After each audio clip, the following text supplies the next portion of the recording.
ஆயிரம் பொய்யை சொல்லி கல்யாணத்தை பண்ணு என்று ஒரு பழமொழி உள்ளது.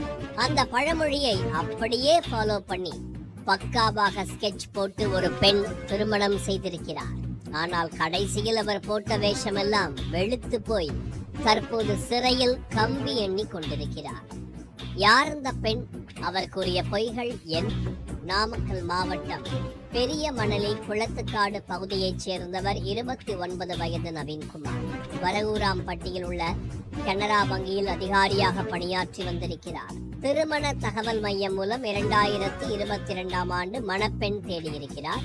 அப்போது ராமாபுரம் புதூரை சேர்ந்த ரவீந்திரன் மகள் தன்வர்தினி என்பவரின் ப்ரொஃபைல் நவீன்குமாருக்கு மேட்ச் ஆகியுள்ளது.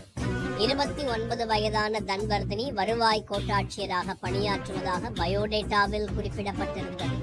அவர் எங்கு பணியாற்றுகிறார் என்று நவீன்குமார் பெற்றோர் தன்வர்தினியின் குடும்பத்தினரிடம் விசாரித்திருக்கிறார்கள். அப்போது அவர்கள் தன்வர்தினி குரூப் 1 தேர்வு எழுதி வருவாய் கோட்டாட்சியராக தேர்வாகியுள்ளதாகவும் இதற்காக அவர் படித்த பள்ளியில் பாராட்டு விழா நடத்தப்பட்டுள்ளதாகவும் கூறி போட்டோ வீடியோக்களை காட்டினர். அதோடு கூடிய விரைவில் போஸ்டிங் போட்டு விடுவார்கள் என்றும் கூறியிருக்கிறார்கள்.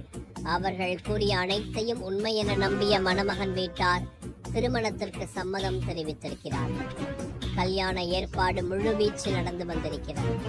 இந்த சூழலில் பொள்ளாச்சி வருவாய் கோட்டாட்சியராக தன்வர்தினி நியமிக்கப்பட்டுள்ளதாகவும் அதனால் பத்திரிகையில் தன்வர்தினி பொள்ளாச்சி வருவாய் கோட்டாட்சியர் என அச்சிடுமாறு பெண் வீட்டார் கூறினர். 2024ஆம் ஆண்டு ஜூன் 12ஆம் தேதி நவீன்குமாருக்கும் தன்வர்தினிக்கும் ஜாம் என திருமணம் நடந்துள்ளது. திருமணமான கையோடு டியூட்டி பார்ப்பதற்காக தன்வர்தினி பொள்ளாச்சிக்கு கிளம்பி சென்றிருக்கிறார். அவரின் கடமை உணர்ச்சியை கண்டு நவீன்குமாரின் மொத்த குடும்பமுமே பூரிப்படைந்திருக்கிறது. நவீன்குமாரும் வரகூராம்பட்டியில் உள்ள கனரா வங்கிக்கு வேலைக்கு சென்று வந்திருக்கிறார். வார இறுதியில் மட்டும் தன்வர்தினி ஊருக்கு வந்து கணவரோடு தங்கி செல்வது வழக்கம். இல்லற வாழ்க்கை இன்பமாகவே கழிந்திருக்கிறது. ஆனால் அந்த இன்பம் நீண்ட நாள் நீடிக்கிறது. நவீன்குமார் நண்பரின் தந்தை ஒருவர் பொள்ளாச்சி வருவாய் கோட்டாட்சியர் அலுவலகத்திற்கு ஒரு வேலை விஷயமாக சென்றுள்ளார். அங்கு நவீன்குமாரின் மனைவிதான் கோட்டாட்சியராக இருக்கிறார் என்பது அவருக்கு தெரியும். இதனால் நேராக அலுவலகத்திற்கு சென்று கோட்டாட்சியர் தன்வர்தினியை சந்திக்க வேண்டும் என கூறியிருக்கிறார். ஆனால் அங்கிருந்தவர்களோ அப்படி யாரும் இங்கில்லை என்று கூற அவர் அதிர்ந்து போய் விஷயத்தை நவீன்குமாருக்கு சொல்லியிருக்கிறார். மொத்த குடும்பமும் ஆடி போயிருக்கிறது. பதறி அடித்துக் கொண்டு தன்வர்தினியை தொடர்பு கொண்டு கேட்டிருக்கிறார்கள். அவர் கூலாக, ஆமாம், நான் இப்ப பொள்ளாச்சியில இல்ல, என்ன சென்னையில இருக்கிற செக்ரட்டரியேட் ஆபீஸுக்கு டிரான்ஸ்பர் பண்ணிட்டாங்க என்று கூறியிருக்கிறார். இது நவீன்குமாரின் குடும்பத்துக்கு மேலும் சந்தேகத்தை ஏற்படுத்தி இருக்கிறது. இந்த சூழலில் கடந்த ஏப்ரல் 29ஆம் தேதி நவீன்குமார் வீட்டிற்கு வந்த ஒருவர் தான் நாமக்கல் சிபிசிஐடி அலுவலகத்திலிருந்து வருவதாகவும் தன்வர்தினிக்கு பணி அதிக அளவில் உள்ளதால் அவர் குறித்து ஏதும் சந்தேகம் இருந்தால் தன்னிடம் கேட்குமாறும் கூறியுள்ளார். இதில் ஏதோ வில்லங்கம் இருப்பதை உணர்ந்த நவீன்குமார் தீர விசாரித்து விட வேண்டும் என நேராக சென்னைக்கே கிளம்பி சென்றிருக்கிறார். தலைமைச் செயலகத்திற்கு சென்று மனைவிக்கு போன் செய்திருக்கிறார் நவீன்குமார். அப்போது அங்கு வந்த அசோகன் என்ற நபர் தன்வர்தினி இங்குதான் பணியாற்றுகிறார் என கூறி ஒரு சான்றிதழை காட்டி நம்ப வைக்க முயன்றுள்ளார். அதில் கமிஷனர் ஆஃப் ரெவென்யூ அட்மினிஸ்ட்ரேஷன் என அதிகாரி ஒருவரின் கையொப்பம் இருந்தது. ஆனால் இதையெல்லாம் நம்பாத நவீன்குமார் மனைவியை பார்த்தே ஆக வேண்டும் என ஒற்றை காலில் நிற்க தன்வர்தினி என்ட்ரி கொடுத்திருக்கிறார். எவ்வளவோ கேட்டு பார்த்தும் அவர் வேலை செய்யும் அலுவலக அறைக்கு தன்வர்தினி நவீன்குமாரை அழைத்து செல்லவே இல்லை. இதனால் இருவருக்கும் வாக்குவாதம் ஏற்பட்டிருக்கிறது. அதோடு தன்வர்தினி தரப்பில் கொடுக்கப்பட்டிருந்த அவரது சான்றிதழ்கள், அடையாள அட்டை, டிஎன்பிஎஸ்சி தேர்ச்சி பட்டியல் என அனைத்தையும் சோதனை செய்திருக்கிறார் நவீன்குமார். அப்போதுதான் அவை அனைத்தும் போலியானது என தெரிய வந்திருக்கிறது.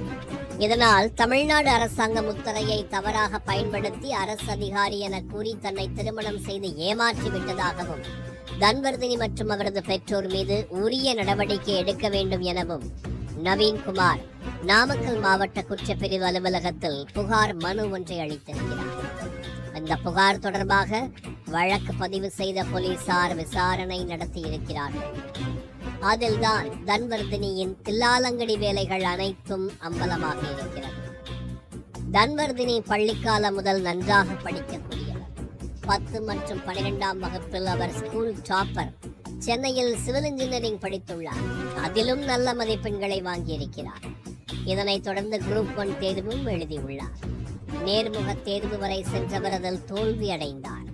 அப்போது அவரை தேர்ச்சி பெற வைப்பதாக ஒருவர் கூறியதாகவும், பின்னர் ஐடி கார்டு உள்ளிட்டவற்றை கொடுத்து தேர்ச்சி பெற்றுவிட்டதாக கூறியதாகவும், அதனை நம்பி தானும் கணவர் வீட்டினரிடம் அப்படி கூறிவிட்டதாகவும் தன்வர்தினி தெரிவித்தார்.